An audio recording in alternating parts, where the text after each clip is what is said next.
নমস্কার বন্ধুরা, আমার নতুন ব্লগ ভিডিওতে সবাইকে স্বাগতম। সবাই কেমন আছো? আশা করছি সবাই ভালো আছো, আমিও ভালো আছি। আজকে আবার একটা নতুন ব্লগ ভিডিও নিয়ে চলে আসলাম। তো কোথাও তো বেড়াতে যাওয়ার মতো জায়গা নেই, এই ঘরে যা টুকটাক কাজ করি ওইগুলো নিয়েই একটা আজকে ব্লগ ভিডিও বানিয়ে ফেললাম। এবার আজকে এসছি কি যে আমাদের বাগানে কি কি আনাজ হয়েছে, আনাজগুলো তুলতে। তাই বাগানটা দেখাচ্ছি। দেখো বন্ধুরা, আমাদের ঘরে কি সুন্দর রক্ত গেঁড়া ফুল, রক্ত গেঁড়া বলি আমরা, অবশ্য হবে রক্ত গাঁদা ফুল।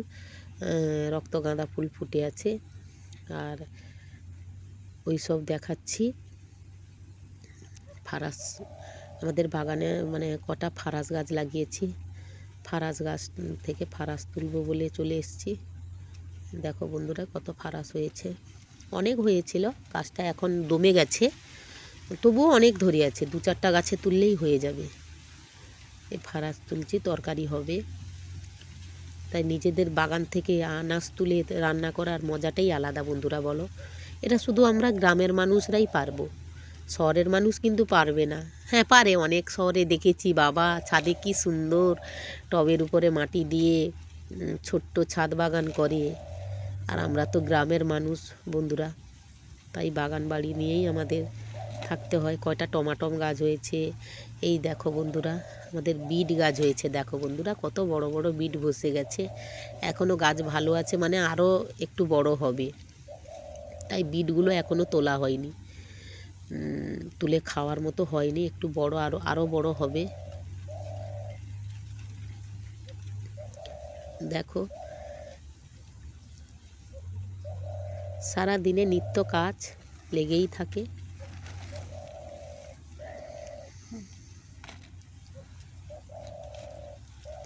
শশা গাছ কটা হয়েছে, লঙ্কা গাছ, বিট গাছ, টমেটো গাছ, এইসব আর কি। শশাটা হয়েছে দেখেছো বন্ধুরা, ঘরের বাগানের সার ওষুধ ঠিকঠাক পড়ে নাই, কটা লাগিয়ে দিয়েছি, যে যখন পারে তুলে খেয়ে নেয়। কটা হয়েছে, আমি ভাবলাম না তুলে নিই, কেন হনুমান যদি চলে আসে একটাও রাখবে না, না ফারাস রাখবে না শশা রাখবে, পুরো শেষ করে দিবে। এই যে ফার্স্টে একটা জামরুল গাছ দেখালাম বন্ধুরা, জামরুল গাছটার বয়স 3 বছর। আগের বছর প্রথমে জামরুল হয়েছিল 15টা, এবছর এত হয়েছে ফার্স্ট চাপে। এরপর আবার একটা চাপ আসবে, সেটা হচ্ছে তোমাদের বৈশাখ মাসে।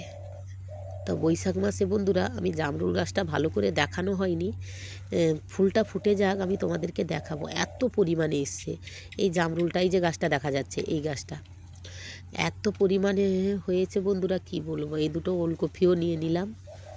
আমাদের এই জামরুলটা বন্ধুরা আপেল জামরুল, কত বড় বড় হয়, তবে এই যে ফার্স্টে এসছে জামরুলগুলো, এটা ভীষণ মিষ্টি হয়। আর বৈশাখ মাসে যেটা চাপ আসে সেটা আষাঢ় মাসে পাকে, সেটা একটু জলসা হয়ে যায়। এই দেখো বন্ধুরা, আমি যে জাল এসছে আজকে, এইখানে ছাই বলে মানে গাছের ছায়া বলে থাকে, এই জন্য এখানে ফেলে দিয়েছি, সুতা কাটবো বসে বসে, তাই জালটা এখানে পড়ে আছে। দেখো ফুলটা, দেখো কি সুন্দর ফুল। আমার ফুলেরও প্রচুর শখ বন্ধুরা, আমি ফুলকে প্রচুর ভালোবাসি, আর ফুল গাছ লাগানোর জন্য আমি খুব পাগল হয়ে যাই। ফুলটা দেখেছো, এটা হলুদ। এই সব নিয়ে সারাদিনের কাজকর্ম চলছে। এই যে কালকে একটা ফুলটা ফুটেছিল বন্ধুরা, এটা কাল ফুটবে। আর এই যে ফুলটা দেখো, এটা কালকে ফুটেছিল, এত সুন্দর কালার, ফুলটার নামটাও সুন্দর, ভ্যালেন্টাইন ডে না কি একটা ফুলের নাম, খুব সুন্দর। আর ফুলগুলো বিশাল বড় হয়, মোবাইলে হয়তো ঠিকঠাক বড় দেখাতে পাচ্ছি না। এই দেখো, খাওয়া দাওয়া করে জাল কাটতে বসে গেছি, এই জাল কাটতে হবে, কেটে কেটে সুতো টানতে হবে, এইসব আর কি। দেখো বন্ধুরা, আমি যখন জাল গুনি, বুঝতে পারো না তোমরা যে দিদিভাই জাল কীরকম, কী ব্যাপার, শুধু এরকম কাটা সুতো দেয় নাকি যে তুমি গুনে যাচ্ছ? না বন্ধুরা, এরকম জড়ানো সুতো দেয়, তাকে গিঁট থেকে কাটতে হয়, কেটে আবার ছোট ছোট টুকরো করে বের করতে হয়, বের করে তারপরে জাল গুনতে হয়।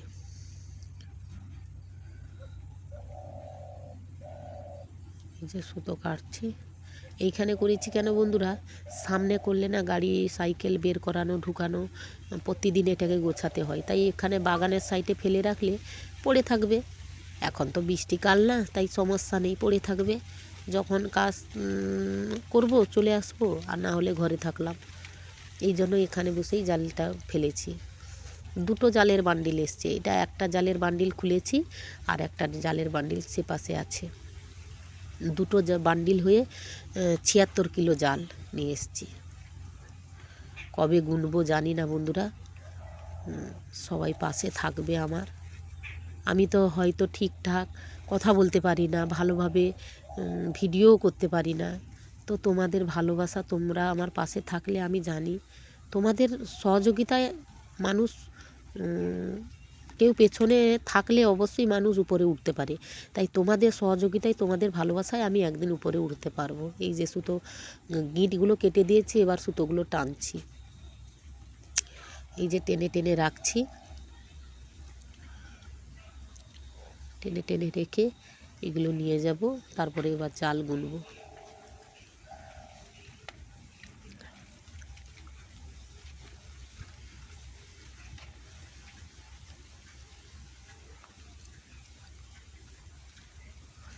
এই যে সুতো কেটে নিচ্ছে, মানে গিঁটগুলো কেটে কেটে নেওয়ার পর সুতোগুলো হড়হড় করে বেরিয়ে আসে, না হলে কিন্তু বেরোয় না।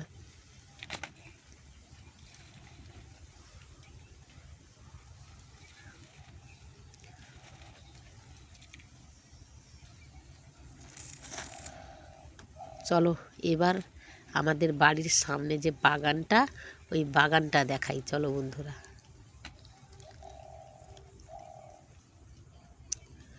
বাগানটা দেখো কি সুন্দর, আজকে নতুন করে আবার মানে সাজিয়েছে।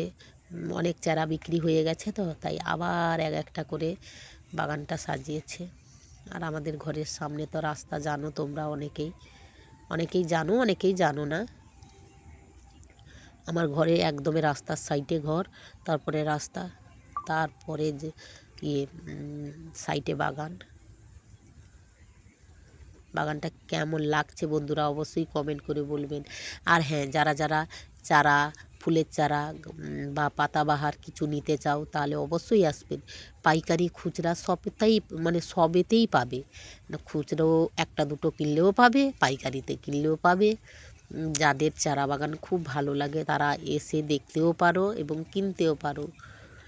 চলে আসবে বন্ধুরা, একদিন পুরো বাগানের ভেতরে ঢুকে একটা ব্লগ ভিডিও বানাবো, একদমই ফার্স্ট থেকে লাস্ট অবধি কী গাছগুলো আছে একদিন দেখাবো বন্ধুরা, সময় করে।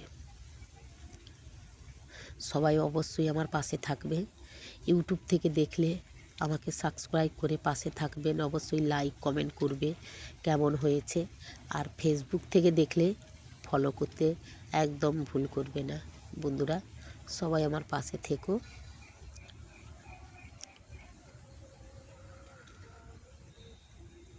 আজ একটু মেঘলা মেঘলা হয়েছে, তো তাই কীরকম অন্ধকার অন্ধকার লাগছে। তারপরে বিকালও হয়ে গেছে, তো আর একটু মেঘলা মেঘলার জন্য একটু কীরকম দেখা যাচ্ছে।